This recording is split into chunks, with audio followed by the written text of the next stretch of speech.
I am mining investor and editor of Resource Stock Digest, Gerardo Del Real, here with my business partner, colleague, and friend, Mr. Nick Hodge, who, aside from being my business partner, colleague, and friend, also happens to be an investor and the publisher of Daily Profit Cycle. This is the 216th episode of our weekly therapy session that we like to call Investing in Bizarro World. We'll talk markets. We'll talk about the checks we're writing. We're going to talk about Jerome Powell being pranked by Russian pranksters. We're going to talk about the markets. Everything is awesome again, apparently. Down is the new up.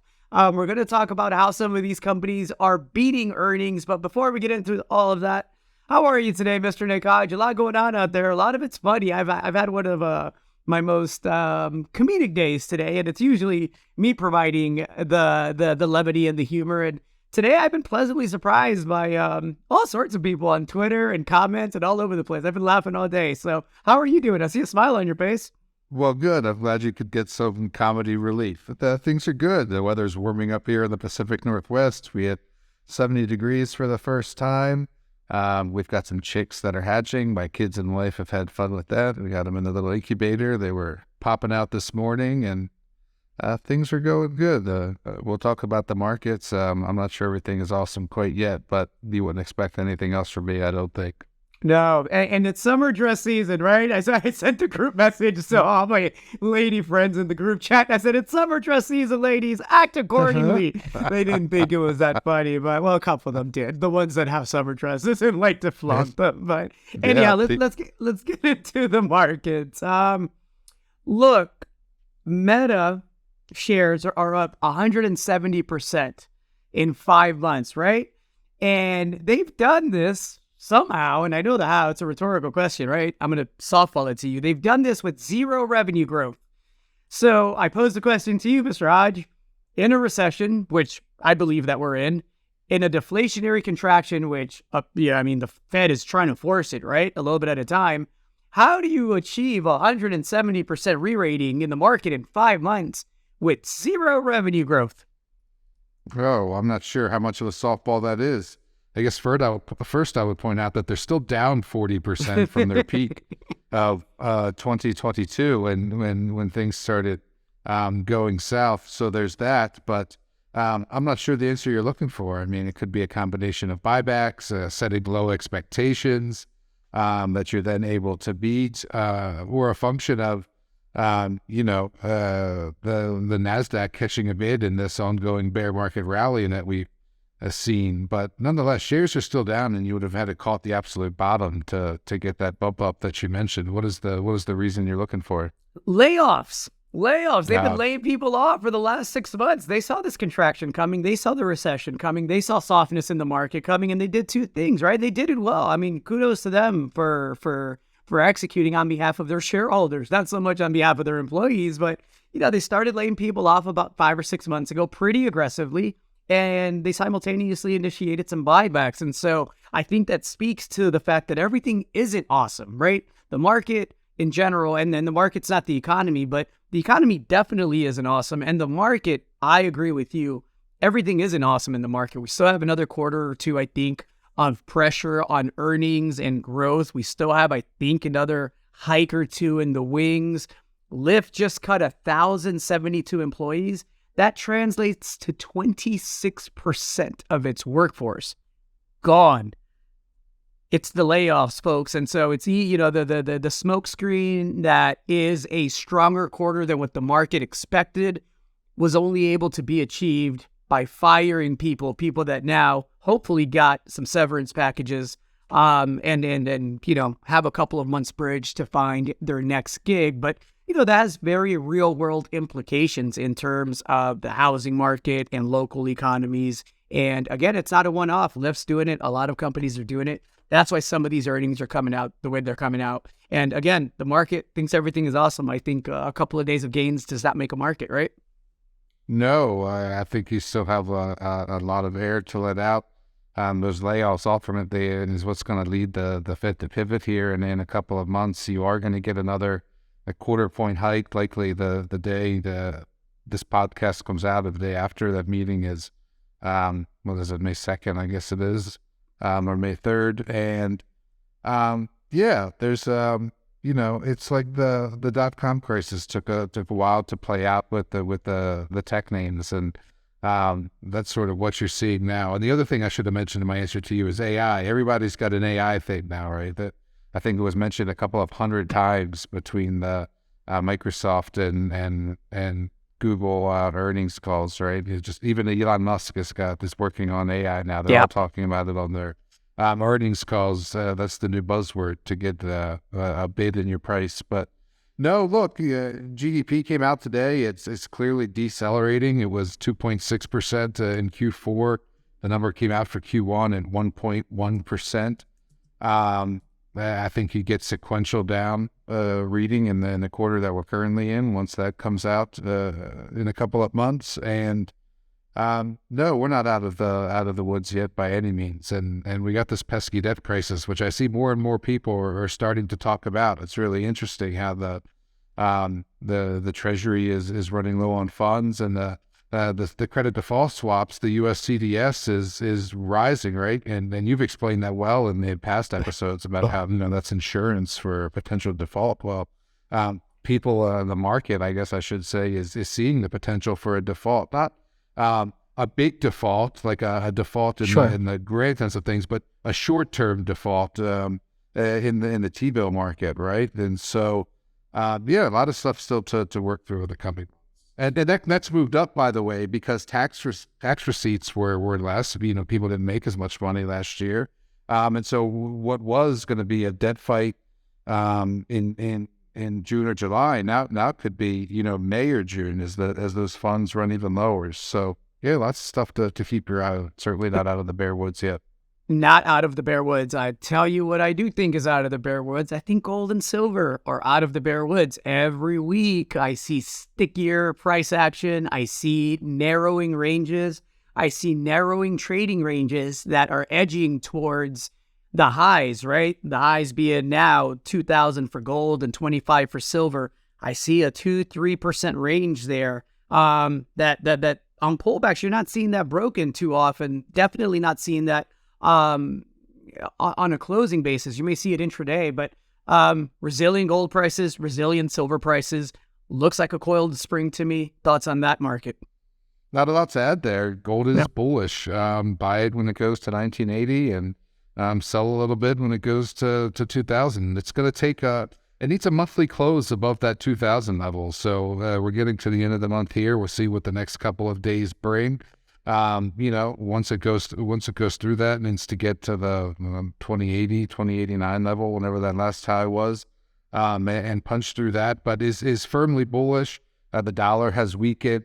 Long-term bond yields have weakened, adding tailwinds to gold. And then, gold is sniffing out the ultimate pause and hikes, right? That's going to come. So things are very bullish for gold, which obviously doesn't have counterparty risk. And again, I mentioned the debt ceiling as a potential catalyst for additional flight to safety. So pretty bullish on gold, and have been buying. I've been buying. I've been even buying leveraged funds. I've been adding to my positions that are down. The revival golds of the world. Yep. Have made new recent recommendations, both in foundational profits and in Hodge Family Office, established miners and miners that are currently building mines, catching that part of the Lassonde curve where they do construction and head into production. So no, lots to like about gold. And consolidation continuing, right? I mean, you've got the Newmont and Newcrest thing. There's going to be additional buyouts in the months ahead, I'm convinced. I absolutely agree with you. Two other markets that I like, the lithium and the uranium space. Let me start with uranium. We're seeing an uptick in the spot price again. I saw some 53.50 prints. Despite that, I am not seeing the equities quite yet catching a bid. I love that disconnect for contrarians out there that want to speculate in the uranium space and want to catch what I think is going to be a violent bull run higher. A lot of these equities are priced really attractively. The Labrador uraniums of the world, I really like. Sky Harbor Resources. Look, Jordan Trimble and that team have done a wonderful job of vending in projects, joint venturing them out. having a couple of co-flagships, getting cash payments and stock payments from a lot of these partners that are funding exploration, a lot of shots on goal for major potential discoveries in the uranium space. And look, in the uranium market that I foresee coming, everything's going to go higher. The Sky Harbors of the world will catch a premium compared to everyone else because of the asset base and because of the cash position and everything that goes along with actually working during a bear market, which again, that team should be commended for. But any thoughts on the uranium space? Spot price ticking up, equities not really catching a bid yet? What are you saying? There's some blue sky harbor? Is that what you're saying? Boom, boom, boom. Look, it's like the eggs that my kids have been watching for the past couple of weeks, right? Like, when's it going to hatch? When are these eggs going to hatch, right? Are they going to hatch? They just check them all the time. It's it's this similar. I was writing that today about these commodity stocks, right? It's like you can't poke them with a stick and then make them go up, and watching the incubator for a couple of hours a day isn't going to make them hatch, right? They're going to hatch when they hatch, and no one can say what that catalyst will be. Everyone can recite the fundamentals. We all know they're bullish. We all know the ambient conditions are right for those eggs to hatch. We know they're fertilized. We're just waiting for the little beaks to peck through the shell there, and that's where we are with uranium. It's no secret. I've been a buyer. I've been a recommender of uranium stocks, and when it happens, it'll happen. Some of these companies, I need to get the rocks to cooperate while they're doing the work. But nonetheless, they're very cheap. The denizens of the world, the Energy Fuels of the world, and it's worth maintaining and adding to your positions at current levels. The lithium spot price, which again, I don't put a lot of emphasis on. I look at contract pricing, and I was actually looking at some of the Alchem results and some of the results from another company and Pilbara. And when I look at the results, the quarterly pricing for spodumene wasn't down, the 70% or what have you, that the spot price was down, right? It was down something like 16%, with prices still very, very robust and margins still being very robust. But if you are looking at the spot price for a sign of a bottom, we did get our first daily increase in that spot price coming out of China in, I think, something like 5 weeks or something like that. So actually, no, let me take that back. I think it was 5 months. So a good sign there. I think we're bottoming there. Again, if we're into something like Patriot Battery Metals, the spot price to date is really insignificant. And again, I think the demand is going to overwhelm the supply that comes online here for the next several years. So I think it's a blip. I think it's a pullback. I think companies like Patriot that haven't made new all-time highs because of sector consolidation are a gift right now. And if I was looking for lithium exposure, now would be the time to get that done. I think we're going to come out of that sector-wide funk here pretty quickly. It's worth mentioning Chile for a second. I mean, we had news out of Chile, I think 2 weeks ago, now that they're looking to nationalize projects going forward. I put that in quotes because, they've done this before with copper. They have their state-owned copper company, but it's not nationalized per se. And they're saying, existing projects are going to continue as is, but I took the opportunity to buy a little Albemarle, actually. But smart. What it means for the broader sector is that jurisdiction is important, right? And that would point to things like Australia, the U.S., and certainly Canada, and particularly at Quebec, where we've seen all these new, not all these new, but new discoveries and projects coming online with the Sionas of the world, and obviously the Patriot Battery Metals of the world, and these governments are content to continue to throw money at it. You saw Ottawa last week or the week before give I think it was $13 billion. Was it $13 billion? Yeah. To aid the establishment of battery manufacturing there, and that trend's not going away. So we've been saying that this pullback in the spot price was a short-term thing. That structural deficit, the amount of lithium mines that need to come online in the coming years, isn't going away, and the amount of time it takes to bring those mines online necessitates that new discoveries have to be made, and they're going to be valued accordingly. Yeah, and just to be clear, Q3 for Pilbara, the statistic was quarter on quarter, average estimated realized spodumene concentrate price down 15%. So this is recent data, right? I'm not picking something from 6 months ago or 9 months ago. This is quarter on quarter data. So no, look, again, hate to beat a dead horse, but you guys know where to go for their lithium exposure. You have a lot of very quality producers, developers, and explorers that I think have been beaten down unfairly, and I think are going to come back robustly. We have to talk Germany because I mentioned uranium. It closed its last nuclear plant here recently. Germany just dodged a frozen winter, right? Mother Nature was kind and things didn't freeze, and as a result, Germany was able to get through this last winter. There were real fears going into last winter that it could have been catastrophic, right? How short-sighted, again, another softball rhetorical question, how short-sighted does a government have to be to decide it's going to shut down its last nuclear power plant when their own internal estimates tell them they're not going to have enough energy for the populace? Coal, and they're still burning coal.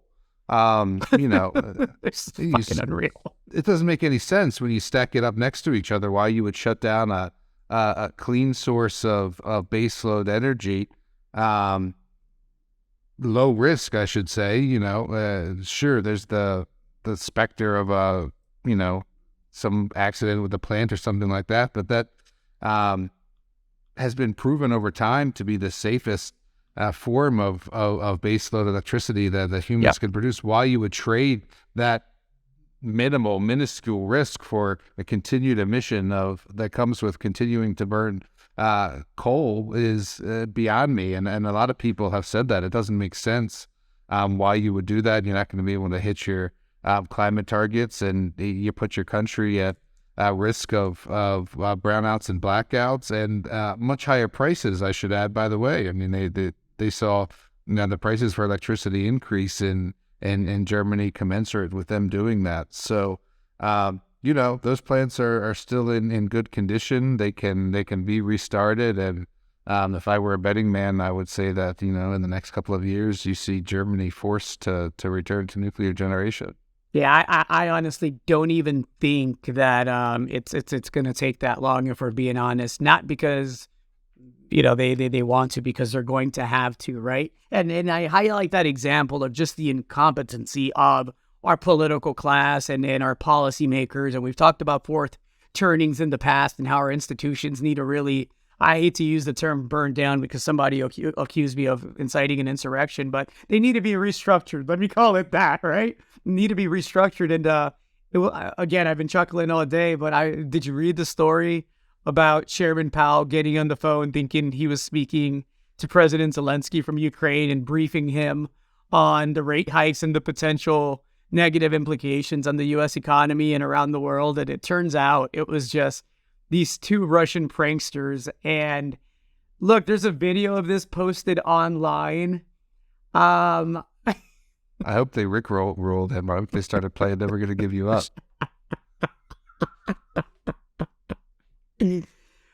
Oh, God. Here's what Chairman Powell's spokesperson said. It was a friendly conversation that took place in a context of our standing in support of the Ukrainian people in this challenging time. No sensitive or confidential information was discussed. How lax do your internal security measures have to be for two Russian pranksters, right? To get your phone number, get through, not just to somebody from the Fed, you're talking to the guy, right? Like, you're talking to Chairman Powell. And then how fucking stupid do you have to be on the phone with these guys and not pick up the fact that it's not President Zelensky?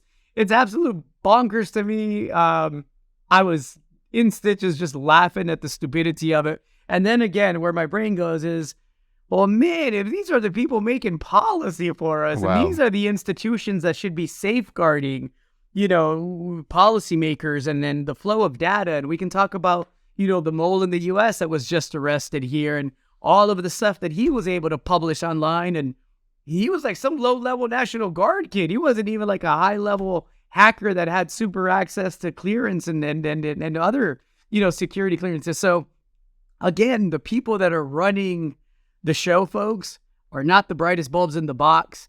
And look, I don't pretend to be, but I'm not running the country and making monetary policy for a country and frankly for the world. And so it's funny, but it's scary all at the same time. I mean, same people who said the inflation was transitory. Same people who kept interest rates at zero for so long that they paid themselves into a corner, right? I mean, yeah. Funny. More stupidity. U.S., again, our priorities, right? U.S. long jumper Tara Davis Woodhull, who won a national indoor title, was hit with a 1-month suspension and stripped of her title because she came up positive for cannabis, as if cannabis is what's going to help the long jumper gain that unfair competitive advantage. I mean, if anything, they should be thanking her that she is on cannabis, if that's what it was, right? Assuming it wasn't something that was ingested in some other form, whatever the case may be. Like, really? You test positive for THC and you lose your national title? That's insane to me in 2023. Especially given how many states it's legal in, how long it's been legal for, and the ongoing movement in that direction to decriminalize or outright make legal cannabis. It's certainly not a performance and enhancing drug, at least in my experience. Not for long jumping. Right, exactly. But get your good strain. The sex might be better, but it's not performance enhancing for long jumping. I'll take the opportunity. Yeah, that's just ridiculous. But I'll take the opportunity to talk about cannabis for a moment because those stocks are really, really cheap, and it's like sort of like uranium. I'm not sure what the catalyst is. Well, I know what the catalyst is going to be. It's going to be some sort of government acceptance, whether that's a bill that allows for interstate commerce or clears the regulatory framework for banking for these.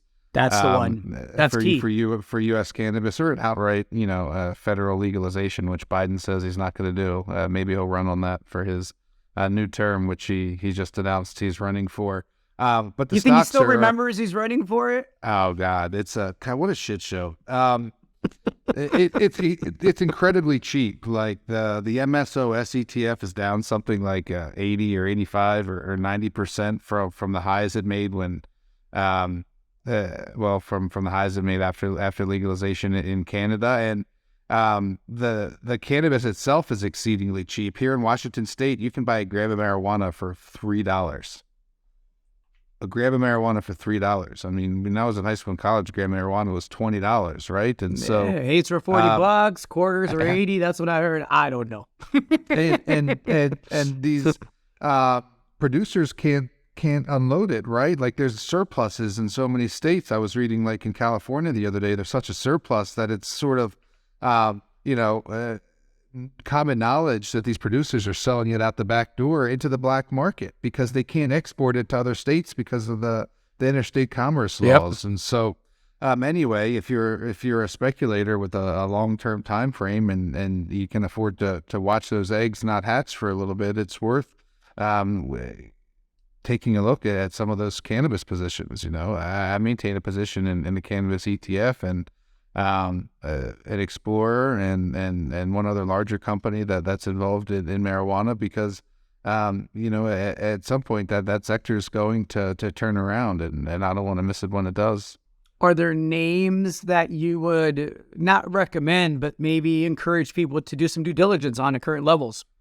Oh, well, now that you ask, I just wrote an article on Daily Profit Cycle a couple of weeks ago about getting started investing in cannabis. The easiest thing to do is to take a look at the cannabis ETFs and see what their largest holdings are. That's one of my favorite strategies. And then, buy some of those individual companies. That way you're not paying the management fee of the ETF. Yeah. Larger companies like, Tilray, for example, or Innovative Industrial Properties are two that you could take a look at. And then I own a company called Forefront Ventures that's probably worth taking a look at as well. And there's 3 free names for you.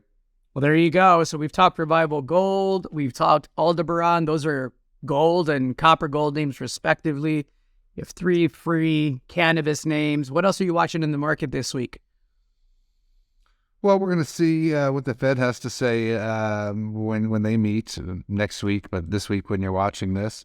They're going to hike another quarter point. I'm looking at those ranges in gold, like we mentioned earlier, continuing to buy when gold is cheap as it has been, and then looking for a bit of return of volatility. You know, the market was subdued for so long that that VIX got down to a 16 handle, and I've had some success in my personal account recently trading some VIX funds. Might get confident enough to make a public recommendation for that, but certainly keep an eye on volatility. It's been too low for too long. And then one thing we haven't mentioned is copper, which I told you could get comfortable with the 3 handle, and lo and behold, and that's a function of this slowing growth, right? Yep. GDP decelerated. I know the market we're recording this on Thursday, April 27th. Dow was up, over 500 points on the back of a decelerating GDP number. And for the life of me, I can't figure out why. I don't know if they...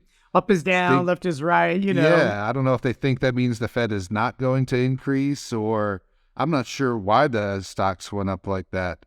But the commodities, copper and oil, which I've been talking about, are telling you that it's not time to get back to economic growth yet. And so starting to get more serious about, looking at additional copper plays, because you want to use this period over the coming couple of quarters, again, broken record, to establish those positions, because copper's not going to be below $4 forever, certainly.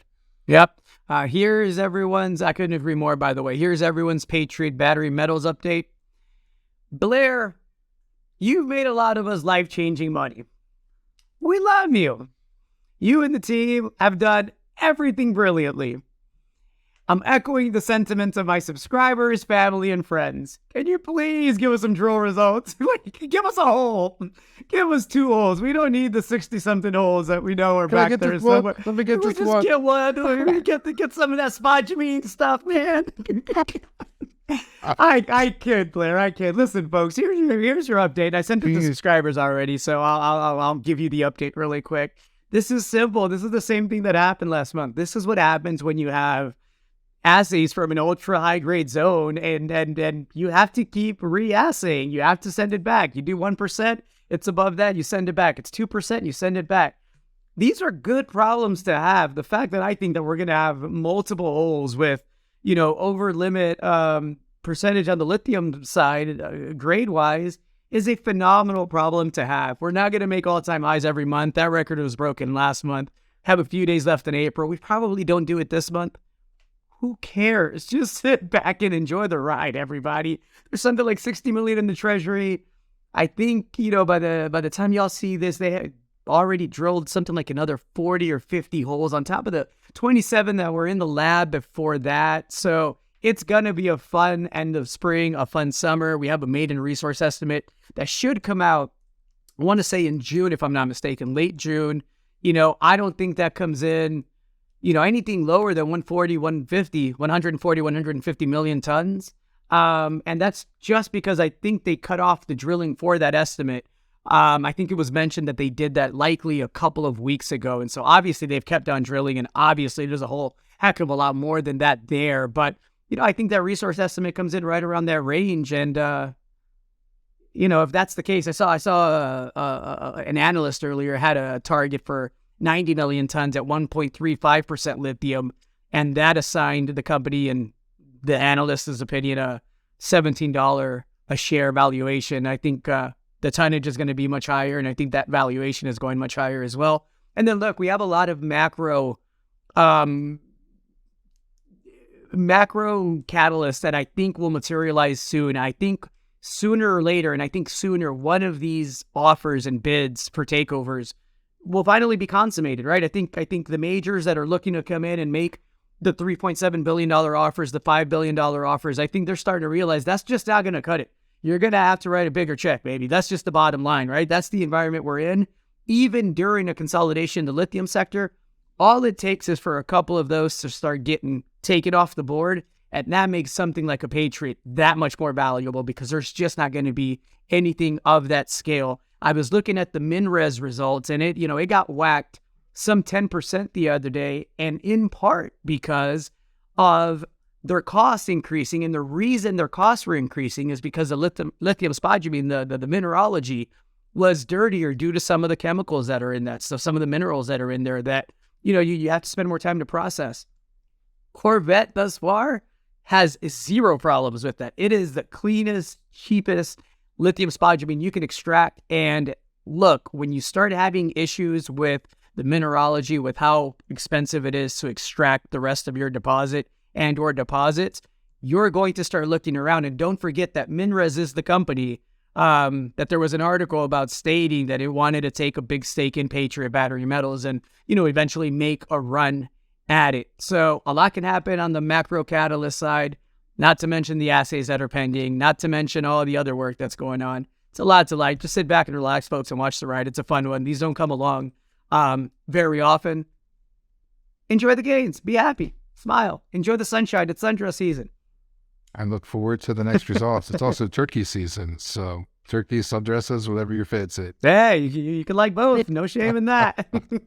I'm supposed to remind all of you to go to dailyprofitcycle.com/subscribe to never miss out on our updates, rantings, ravings, or market commentary. Mr. Hodge, I think that was a good one. Cannabis names, Revival Gold is cheap. Aldebaran is cheap. Patriot, yes, Patriot is cheap.